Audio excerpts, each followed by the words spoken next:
하나님의 말씀 로마서 5장 1에서 2절입니다. 다 같이 한 목소리로 읽겠습니다. 시작.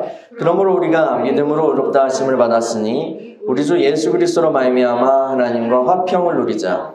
또한 그로 말미암아 우리가 믿음으로 쌓이는 이 은혜에 들어감을 얻었으며 하나님의 영광을 바라고 즐거워하느니라. 아멘. 사랑하는 주님 감사합니다. 우리 가운데 주님의 말씀 주시고 주님의 말씀을 읽고 함께 나눌 수 있는 시간 허락하시니 감사합니다. 우리가 주님 앞에 주를 경외함으로 섭니다. 주의 음성 들려주시고 주님 알게 하시고 주님께서 우리에게 베푸신 큰 구원의 은혜가 무엇인지 보게 하여 주옵소서. 주님을 찬양합니다. 이 시간에 말씀을 들을 수 있는 귀를 열어주시고 말씀을 깨달을 수 있는 귀한 지혜와 명철을 우리에게 허락하여 주옵소서.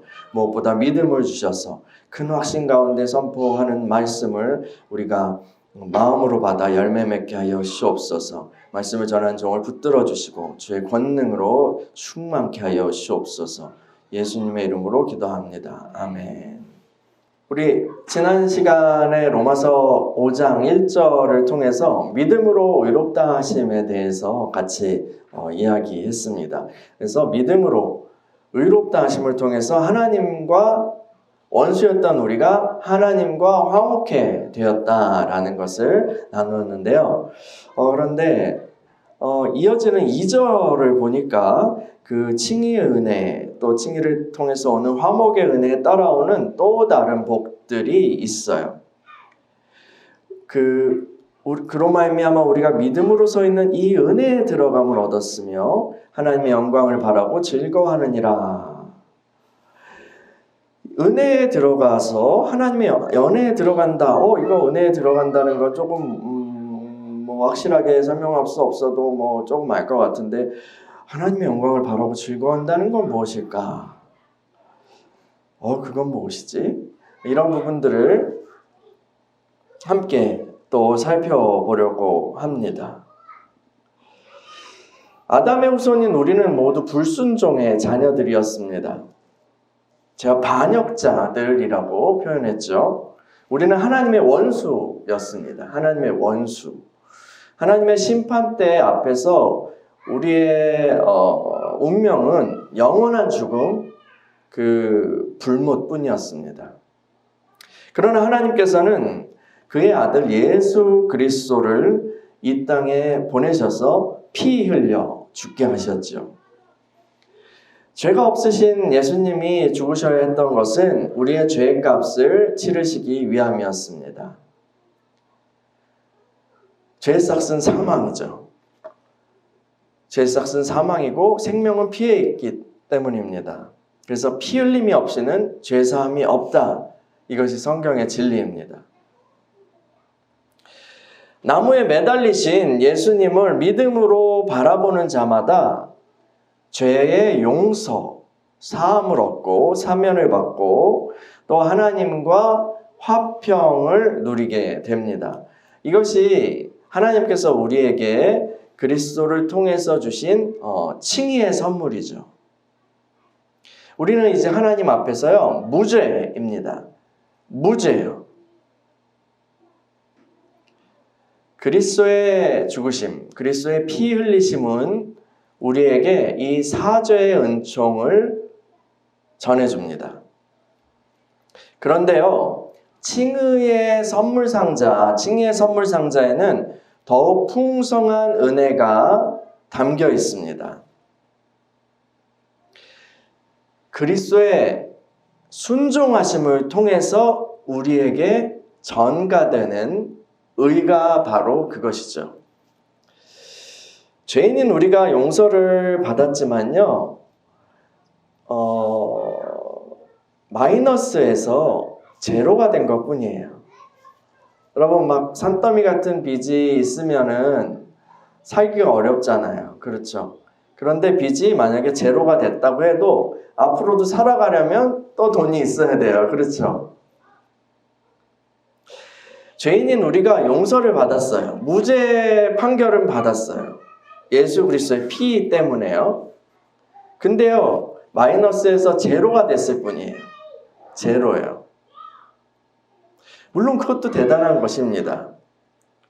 그렇지만 이 상태로는요, 여전히 하나님의 영광에 이르지 못합니다. 모든 사람이 죄를 범하였음에 하나님의 영광에 이르지 못하더니, 아니, 무죄 판결을 받았는데 하나님의 영광에 여전히 이르지 못해요. 벌은 안 받지만 영광에 이르지 못합니다. 더군다나 우리 주님은 이렇게 말씀하셨어요. 우리 마태복음 5장을 볼까요? 산상수훈의 말씀인데, 마태복음 5장 17에서 20절을 같이 읽어볼게요. 마태복음 5장 17에서 20절 시작. 내가 율법이나 선지자를 폐하러 온 줄로 생각하지 말라. 폐하러 온 것이 아니요 완전하게 하려 함이라. 진실로 너에게 이르노니 천지가 없어지기 전에는 율법의 1.1획도 결코 없어지지 아니하고 다 이루리라. 그러므로 누구든지 이 계명 중에 지극히 작은 것 하나라도 버리고 또 그같이 사람을 가르치는 자는 천국에서 지극히 작다 일컬음을 받을 것이요 누구든지 이를 행하며 가르치는 자는 천국에서 크다 일컬음을 받으리라. 내가 너에게 이르노니 너의 의가 서기관과 바리새인보다 더 낫지 못하면 결코 천국에 들어가지 못하리라. 아멘. 와, 예수님의 말씀이에요. 우리가요, 하나님의 법을 어긴 것에 대한 형벌은 면한 건 알겠어요. 그런데 뭐가 남아있죠? 하나님의 법을 지켜 행하는 부분이 남아있어요. 예수님 뭐라고 말씀하시냐면 너희 의가 서기관과 바리새인보다 낫지 못하면 결단코 천국에 들어갈 수 없대요. 큰일 났다. 큰일 났다. 어떡하죠? 죄사함을 받고 하나님과 사이에 평화를 누리게 되었지만 이대로라면 천국에 들어가지 못할 것입니다. 큰일 났네.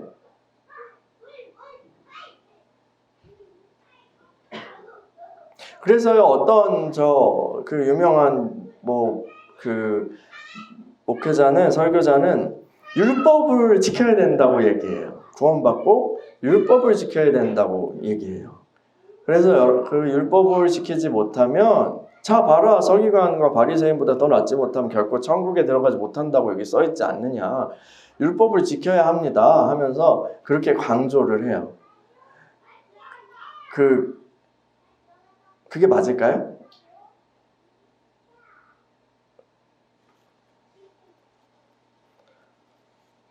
아니면 어떻게 해요? 어떻게 우리 천국에 들어갈 수 있지?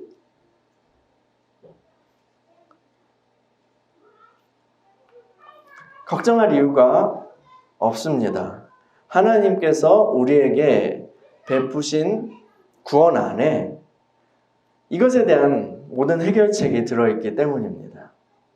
다시 로마서로 가볼까요? 로마서 5장 10절. 로마서 5장 10절을 읽어볼게요. 시작. 곧 우리가 원수 되었을 때에 그의 아들의 죽으심으로 말미암아 하나님과 화목하게 되었은즉 화목하게 된 자로서는 더욱 그의 살아나심으로 말미암아 구원을 받을 것이니라. 예수 그리스도의 죽음으로 인해서 우리는 하나님의 원수였다가 하나님과 화목하게 된 자가 될 수 있었어요. 예수님의 죽음으로 인해서요. 그리고 이 말씀에 의하면 화목하게 된 우리는 예수님의 생명을 통해서, 우리 성경에 예수님의 이제 부활을 암시하는 살아남 이렇게 돼 있는데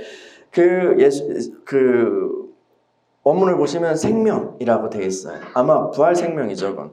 예수님의 그 생명을 통해서 우리는 화목하게 된 우리는 또 구원을 받게 돼요. 제가 설명을 잘했나요? 예수님의 죽으심이라는 것 때문에 원수였다가 화목하게 됐어요. 그 화목하게 됐는데 거기서 또 예수님의 생명 때문에, 예수님의 살아나심 때문에, 예수님의 삶 때문에 우리는 그 화목하게 된 자에서 구원받는 자가 되는 거예요.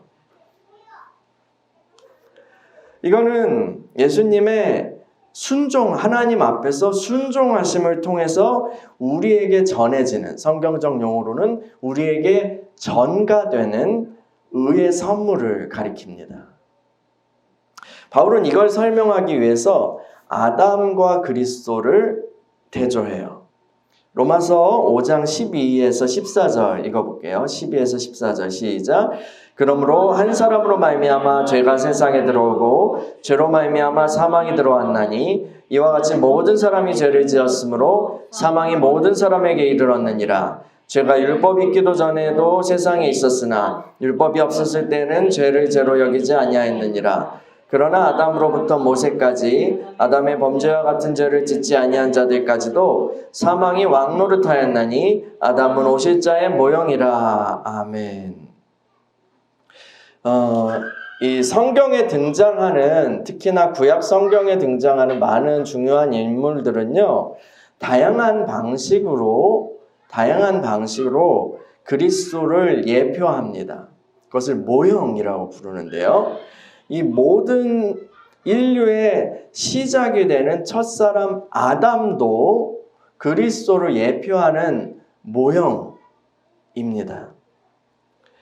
이 모형은 실체이신 그리스도의 어떤 한 부분을 미리 알려주는 그림자인데요. 일종의 예언적 상징이라고 볼 수 있습니다. 예표요. 여기서 바울이 한 사람 때문에 죄가 세상에 들어왔다라고 할 때 이 한 사람은 누굴까요? 이 한 사람은 아담이요. 아담입니다. 이 아담 때문에 죄가 세상에 들어오고 죄로 인하여서 모든 사람이 사망의 다스림 안에, 사망의 통치 안에, 죽음의 통치 안에 놓이게 되었어요. 아담 때문에요.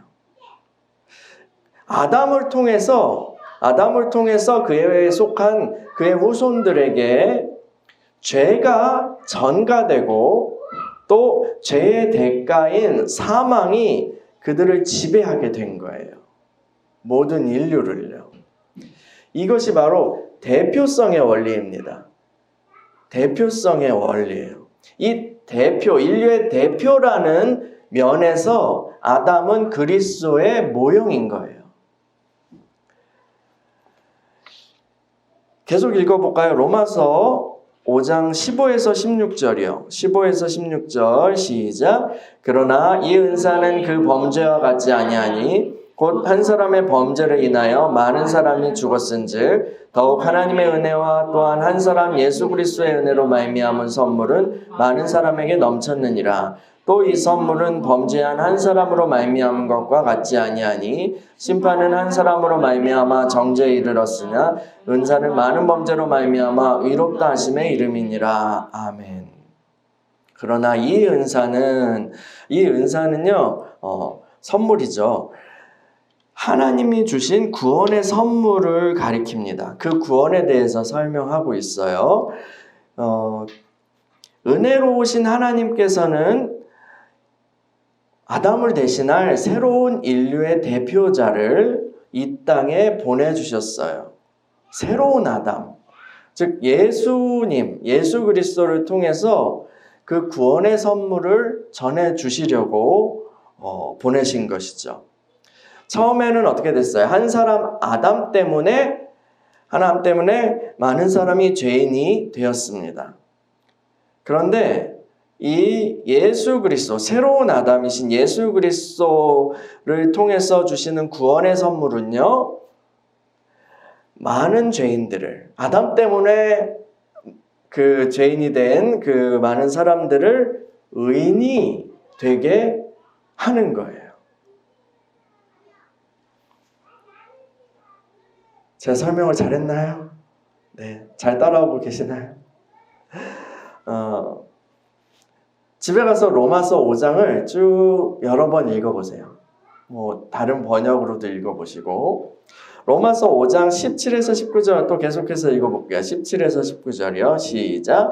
한 사람의 범죄로 말미암아 사망이 그 한 사람을 통하여 왕노릇하였은즉 더욱 은혜와 의의 선물을 넘치게 받는 자들은 한 분 예수 그리스도를 통하여 생명 안에서 왕노릇하리로다.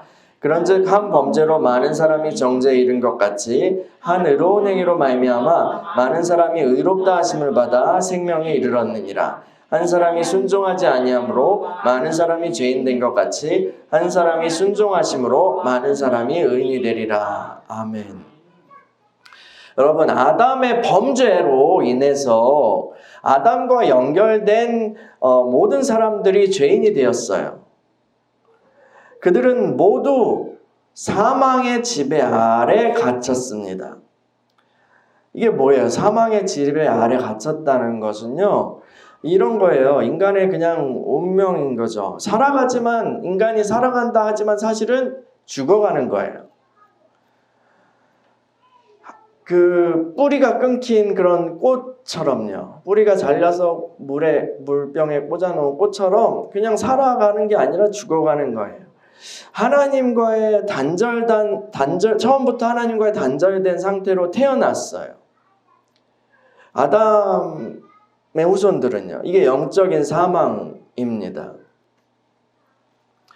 우리 시아가 어떠한 상황에서도 말씀을 생각해요. 어떠한 상황에서도 하나님 생각해요. 이 말씀을 이렇게 찬양 가사를 이렇게 해서 묵상이 되나 봐요. 생각이 되나 봐요. 그래서 그 친구들한테 하나님에 대해서 막 얘기를 하는 거예요. 너는 하나님을 믿냐? 하나님은 계시다. 하나님 살아 계시다. 너는 하나님과 마귀 중에 누굴 택하겠냐? 그랬는데 시아는 당연히 시아 생각에 하나님을 이렇게 얘기하면 하나님을 믿을 줄 알았나 봐요. 그걸 기대했겠죠. 그런데 친구들의 반응이 아닌 거예요. 나는 하나님 안 믿어. 뭐 이렇게 그냥 하는 친구들도 있지만 그런 소리 하지 마. 하나님은 없어. 난 마귀를 선택할 거야. 하나님은 없어. 너 그런 소리 하지 마. 하면서 막 되게 화내고 그런 건 사람들이 다 지어낸 말이야. 하면서 막 이렇게 공격하고 해서 이 아이가 좀 마음이 많이 상해가지고 어저께 같이 이제 기도하고 가정 예배 때 그런 시간을 가졌는데 마음이 굉장히 많이 상했더라고요.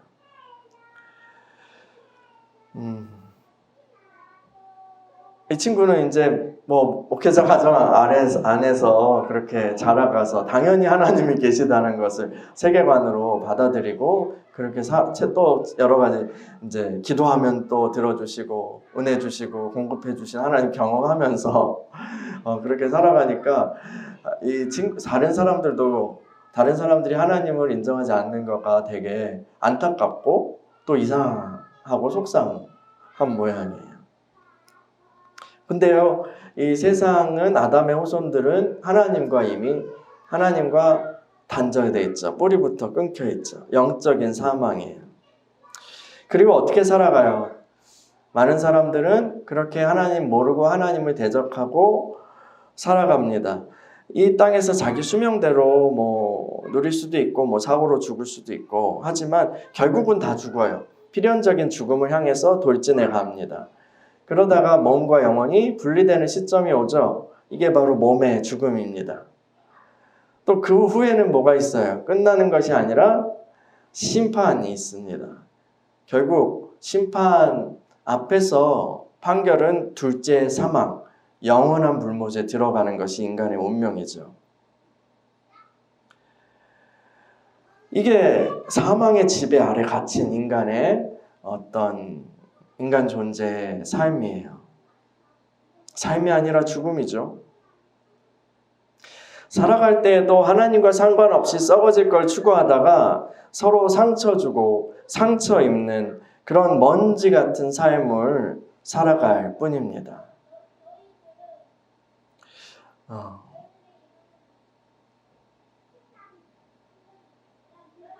이것이 사망의 지배 아래 있는 인간의 실존이죠. 세상의 위대한 사람들도 엄청난 일을 이루고 또 막 그 어마어마한 업적을 이룬 사람들 중에는 이 죽음을 피해가고 싶어가지고 많은 노력을 한 사람들이 꽤 있었어요. 그런데 소용없었습니다. 그 중국을 통일한 진시황, 이 진시황도 결국은 불로초 찾다가 죽었잖아요. 일찍 죽었죠. 통일하고. 그리고 그 헬라 제국의 영웅 알렉산더 대왕은 막 이렇게 돌진하면서 나라들을 다 이기고 승리하고 막 하다가 다 이겨놓고 그냥 죽었어요. 젊은 나이로 허무하게 죽었어요. 특히 인간 존재의 그 허무함에 대해서는 구약 성경 전도서에서 잘 다루고 있죠. 인류가 이렇게 먼지처럼 또 허무한 가운데 연기처럼 불처럼 쓰러져 가는 것은 본래 하나님의 뜻은 아니었습니다. 죄 때문이고 죄 때문에 들어온 사망의 지배 안에 있는 인류의 모습인 것이죠.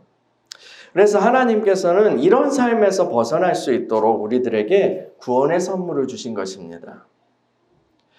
지금 이 인류의 이런 허무한 실존은 아담의 불순종이 가져온 결과예요. 그 불순종의 결과가 한 사람의 불순종의 결과가 온 인류에게 미친 것이죠. 그러나 새로운 인류의 시작이 되실 그 그리스도께서 오셨어요. 그분의 삶은 온전히 하나님께 순종하신 삶이었어요.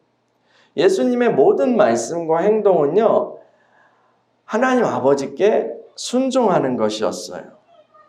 그래서 복음서에 보면요, 예수님은 아버지의 뜻이 전부예요. 아버지의 뜻이요. 요한복음 4장 34절에 보면 예수께서 이르시되 나의 양식은 나를 보내신 이의 뜻을 행하며 그의 일을 온전히 이루는 이것이다 라고 말씀하세요. 그게 나의 밥이야. 그게 나의 식량이야. 하나님의 뜻을 따르고 순종하는 것. 또 이렇게 얘기하세요. 요한복음 5장 19절엔 그러므로 예수께서 그들에게 이르시되 내가 진실로 너희에게 이르노니 아들이 아버지께서 하시는 일을 보지 않고는 아무것도 스스로 할 수 없나니 아버지께서 행하시는 것을 아들도 그와 같이 행하느니라. 요한복음 8장 28절에는 이에 예수께서 이르시되 너희가 인자를 든 후에 내가 그인 줄을 알고 또 내가 스스로 아무것도 하지 아니하고 오직 아버지께서 가르치신 대로 이런 것을 말하는 줄로 알리라. 요한복음 8장 42절에는 예수께서 이르시되 하나님이 너희 아버지였으면 너희가 나를 사랑하였으니 이는 내가 하나님께로부터 나와서 왔음이라. 나는 스스로 온 것이 아니요 아버지께서 나를 보내신 것이니라. 예수님의 모든 삶은요, 아버지께 순종하는 삶이었어요. 이렇게 얘기하면 어떤 분은 또 이런 의문이 생길 수도 있을 것 같아요. 예수님은 하나님이잖아요. 하나님이 하나님 뜻을 행하신 거래. 결국 자기 뜻을 행하신 거 아닙니까?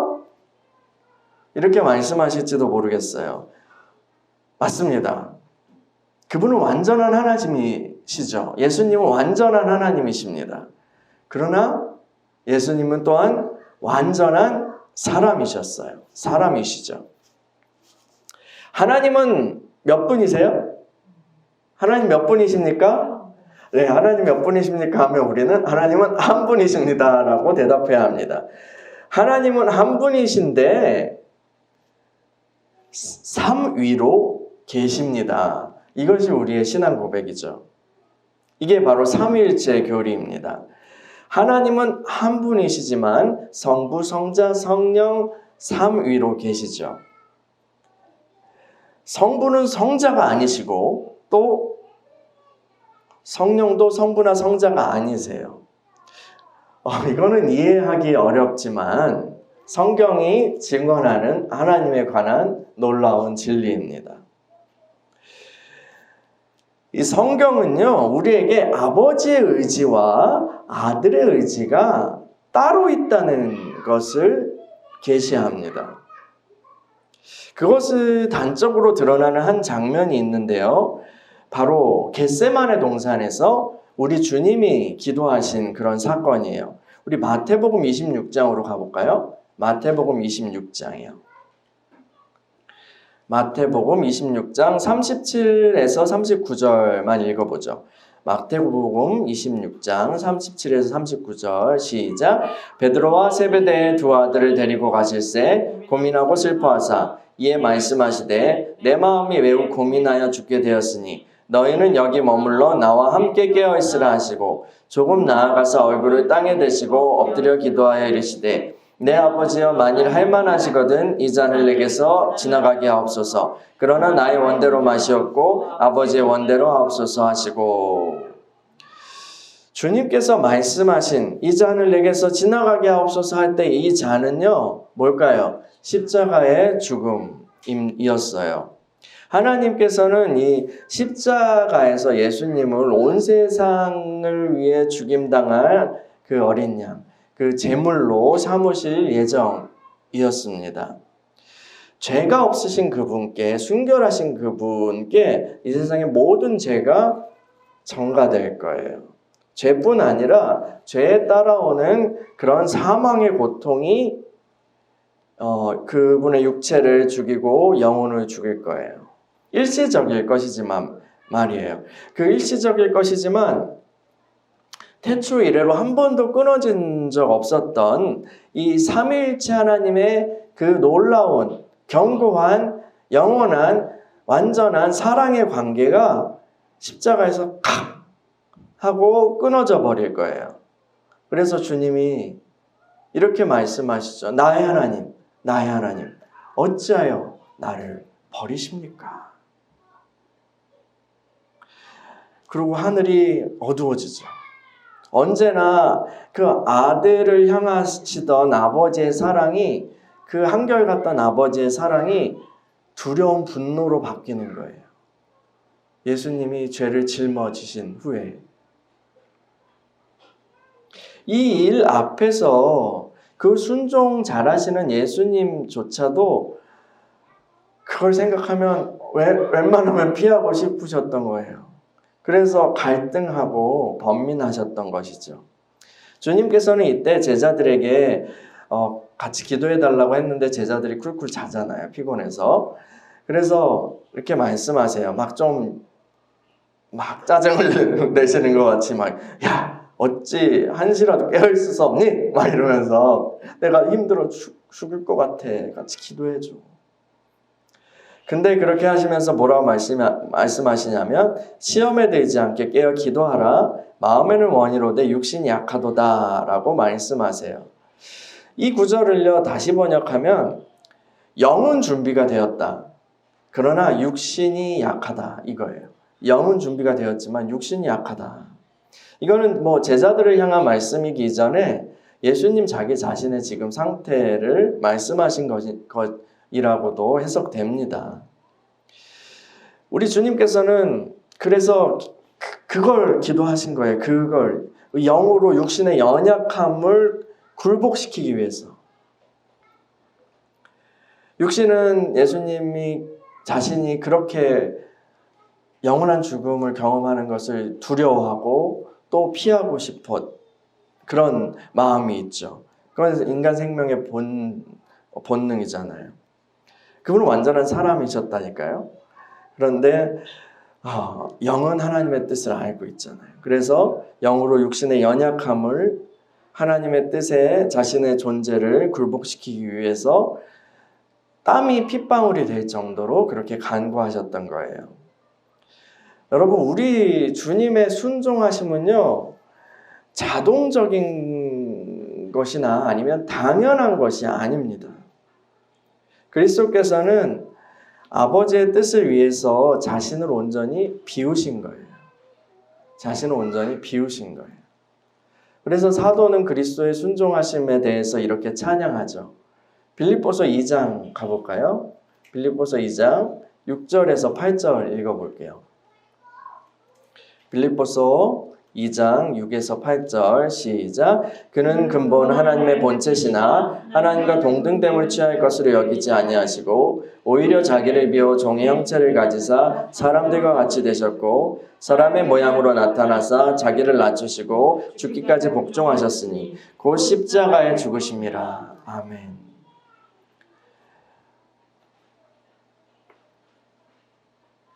성부와 성자는 원래 대등한 관계예요. 그 본질에서나 영광에 있어서 대등하다라고 그렇게 우린 고백합니다. 그래서요, 누가 누구에게 뭐 복종하고 이런 게 아니에요. 그런데 예수님은 자기를 비우시고 종의 형체가 되셔서 아버지께 순종하셨던 거죠. 복종하셨던 거예요.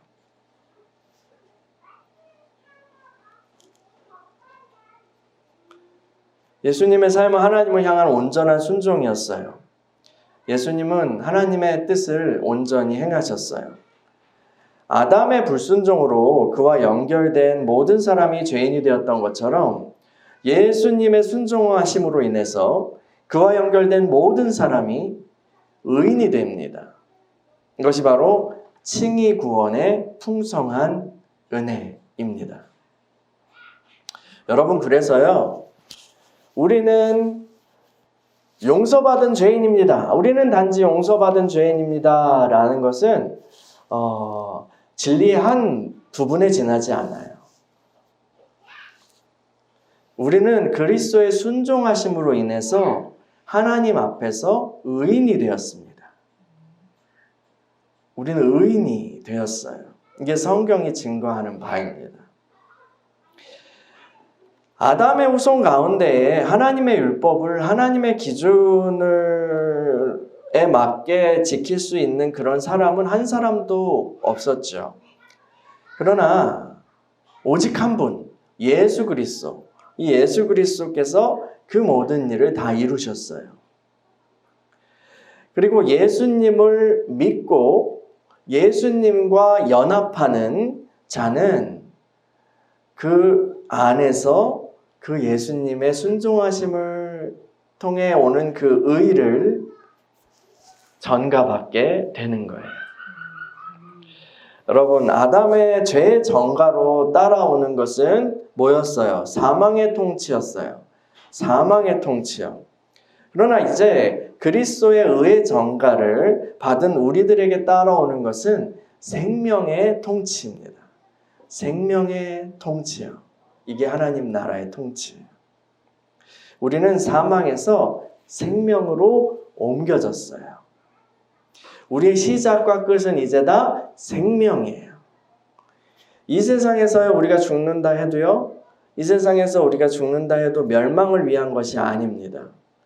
우리 안에 있는 예수 그리스도의 생명이 이 사망의 몸조차도 생명으로 삼키고 변화시킬 것이기 때문이죠. 장차 주님이 오시는 그날에 우리는 생명의 부활로 나아가서 예수 그리스도와 같은 영광스러운 모습으로 하나님 앞에 나타나게 될 것입니다. 여러분, 여러분에게는요, 서기관과 바리새인들보다 더 나은 의가 있습니다. 그것은 우리의 행위로 말미암은 것은 아니죠. 그것은 예수 그리스도의 순종하심으로부터 전가된 의입니다. 우리는 예수 그리스도 안에서 그 의를 입고 하나님을 뵙습니다. 예수 그리스도의 의 안에서 하나님을 뵙고 하나님의 은혜와 축복을 누리게 되는 거예요.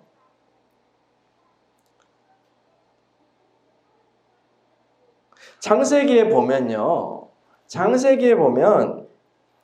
야곱이 이제 이삭의 축복을 받기 위해서 속이잖아요. 이삭을 속이죠. 어머니의 조언을 따라서 이렇게 막 털도 붙이고 형님의 옷을 입고 막 그렇게 합니다. 그래서 야곱이 형님 에서의 옷을 입고 아버지 앞에 나아가 축복을 받죠. 그러면 이삭이 하고 이렇게 에서 냄새네. 눈이 그때 침침해서 안 보였던 모양이에요. 근데요, 고대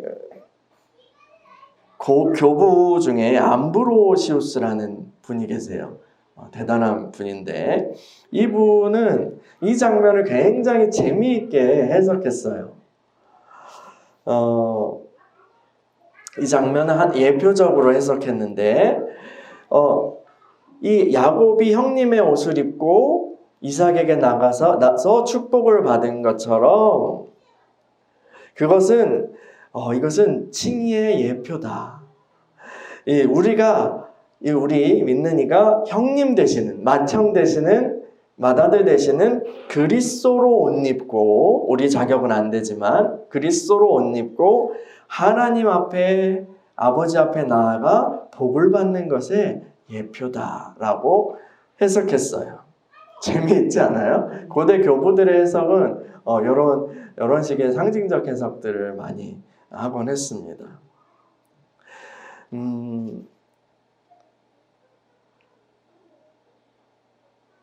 우리 믿는 이들은요, 그래서 그리스도로 옷 입은 자들이에요. 그리스도로 옷 입은 자들입니다. 하나님께서는 그리스도를 통해서 우리를 보세요. 우리 행위를 통해서 우리를 대하시는 게 아니라 그리스도를 통해서 우리를 보십니다. 여러분, 그 자동차 아시죠? 자동차 요즘 외제차 많이 몰잖아요. 그렇죠? 근데 외제차가 참 좋은 차는 승차감이 좋습니다. 그렇죠? 그랜저나 아니면 다른 차들 보면은 승차감이 참 좋은데요. 옛날 티코에 비하면 완전히 큰 차이죠. 근데 여러분, 하차감이 있다는 거 아세요? 하차감이라는 말 들어보신 분? 하차감이 뭐냐면 내릴 때의 그 기분이라는 거예요. 이게 뭐냐면 이거는 이제 타락한 세상의 사람들의 관점인 거죠. 안 좋은 차를 딱 이렇게, 이 사람이 아무리 대단해도 안 좋은 그런 소형차나 아니면 막 더러운 그런 차를 타고 딱 내리면 호텔 같은 데서 저기 가세요, 저기다 대세요, 어디서 이렇게 한다는 거죠. 그런데 좋은 차를 굉장히 비싼 그런 차를 딱 타고 딱 내리면 사람들이 저 사람 누구야? 저 사람 누구야? 하면서 이렇게 대접이 달라진다는 거예요.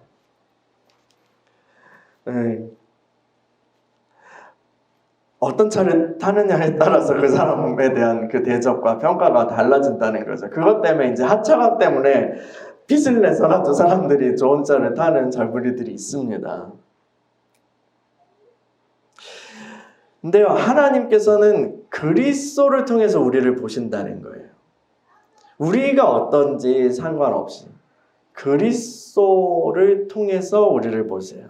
하나님께서 우리에게 베푸시는 그 사랑은요, 하나님께서 예수님을 사랑하시는 그 사랑과 동일한 거예요. 요한복음 17장 23절에 보면 주님이 기도하시는 장면이죠. 곧 내가 그들 안에 있고 아버지께서 내 안에 계시어 그들로 온전함을 이루어 하나가 되게 하려 함은 아버지께서 나를 보내신 것과 또 나를 사랑하심 같이 그들도 사랑하신 것을 세상으로 알게 하려 함이로소이다. 나를 사랑하심 같이 그들도 사랑하신 것을. 예수님을 통해서 우리는 예수님과 동일한 사랑을 받을 수 있게 된 거예요. 그게 의의 능력이에요. 우리가 전가받은 놀라운 그 의의 선물입니다. 그리스도인이 된다는 것은 이렇게 어마어마한 특권을 누리게 되는 것입니다. 우리는 아무 대가를 지불하지 않았습니다. 그렇다고 해서요, 우리가 받은 구원이 하찮은 것이 아닙니다. 왜냐하면 예수님이 어마어마한 대가를 지불하셨기 때문이죠. 그래서 우리가 받은 구원은 값싼 구원이 아니라요, 값비싼 구원이고요, 그야말로 큰 구원인 것이죠. 다시 오늘 처음 말씀을 이 설명을 가지고 이 오늘 처음 말씀을 읽어볼게요. 마지막으로요. 로마서 5장 1에서 2절이요. 로마서 5장 1에서 2절 시작. 그러므로 우리가 믿음으로 의롭다 하심을 받았으니 우리 주 예수 그리스도로 말미암아 하나님과 화평을 누리자. 또한 그로 말미암아 우리가 믿음으로 서 있는 이 은혜에 들어감을 얻었으며 하나님의 영광을 바라고 즐거워하느니라. 아멘. 여러분 2절이 이제 다르게 보이시죠? 우리가 그로 말미암아 믿음으로 서 있는 이 은혜가 단순히 무죄만이 아니라 하나님을 기쁘시게 하는 그 예수님의 순종하심, 의를 통해서 오는 은혜라는 거라는 그것을 보게 됩니다. 그리고 그 은혜 안에서 우리는 영원한 또 하나님의 영광을 소망하면서 지금부터 기뻐할 수 있어요. 칭의의 구원은요, 단지 죄사함만이 아닙니다. 그리스도의 순종하심으로 말미암는 그 의가 우리의 것이 되었죠. 그리스도의 의로 인해서 우리는 하나님의 영광에 이르렀어요. 주님 안에서 이미 여기 도달한 거예요. 우리는 그래서요, 이 하나님의 영광을 바란다라는 것은 우리가 그리스도처럼 그렇게 영광스러운 모습으로 부활할 것, 또 그것뿐 아니라 하나님의 나라의 상속자, 하나님의 상속자가 된다는 거예요. 하나님 나라의 유업을 받은 상속자가 되었다는 것을, 그 영광을 바라고 즐거워하느니라라는 것은 그런 의미예요. 그것은 우리의 어떠한 행위로 말미암는 것이 아니라 예수 그리스도의 순종하심으로 말미암는 의, 그 의를 우리가 전가받았기 때문이죠. 그 의를 통해서 하나님 앞에 설 수 있게 되었기 때문입니다. 그 의로 우리가 옷 입었기 때문입니다. 여러분, 다른 것을 기뻐하지 말고요. 다른 것을 자랑하지 말고 우리가 받은 이 구원을 또 우리가 받은 이 전가받은 그리스도의 의를 자랑합시다. 여러분, 여기서 즐거워하느니라는 자랑한다라고 번역할 수도 있어요. 여러분, 다른 거 뭐 자랑할 게 아니에요. 우리 어마어마한 거 받았어요. 어마어마한 걸 받았어요. 그거는 그리스도의 의예요. 이 피를 흘림으로 말미암은 죄사함. 그것도 엄청난 은혜죠. 엄청난 사랑이죠. 많이 사함 받은 자가 더 많이 사랑하고 하는 자가 뭐 그 말도 있고, 그래서 이것도 엄청나게 귀한 것이지만 하나님은 그냥 제로 상태로 우리를 내버려 두시지 않았어요. 앞으로는 네 이제 잘하나 본다. 근데 율법 한번 해가지고 네 안 그러면 나가리야. 이렇게 하신 것이 아니라 하나님의 영광에 이르도록 거기까지 그 자격을 부여해 주신 거예요. 하나님의 영광의 상속자로서의 자격을요. 예수 그리스도를 믿는다는 것은 이러한 복을 받게 되는 것입니다. 여러분, 하나님의 심판대를 이제 두려워할 이유가 없어요. 누가 당신 율법을 안 지키면 지옥에 갈 것입니다 라는 말에 현혹될 이유도 없어요. 나는 이런 걸 지키는데 너는 이걸 지키지 않니? 라고 정죄할 때에 하나님 두려워 떨 필요 없어요. 그때 마귀든 누구든 그렇게 우리를 정죄할 때에, 그리고 우리를 두렵게 할 때에 뭘 내밀면 되죠? 우리는 예수 그리스도를 믿는 믿음이요. 그리고 그리스도의 순종하심으로 말미암는 의요. 그것을 내밀면 되는 거예요. 우리가 보여줄 의는, 우리가 자랑할 의는 이것뿐입니다. 예수님의 의요. 이 예수님의 의가 이후에 모든 우리가 풍성해 누리고 이후에 변화되고 또 하나님으로부터 오는 치유와 복과 모든 것들의 근간이 돼요. 이미 우리의 신분은 예수님 때문에 이렇게 되었습니다. 여러분, 그리스도의 의를 자랑하는 저와 여러분 되시길 바랍니다. 같이 기도할까요?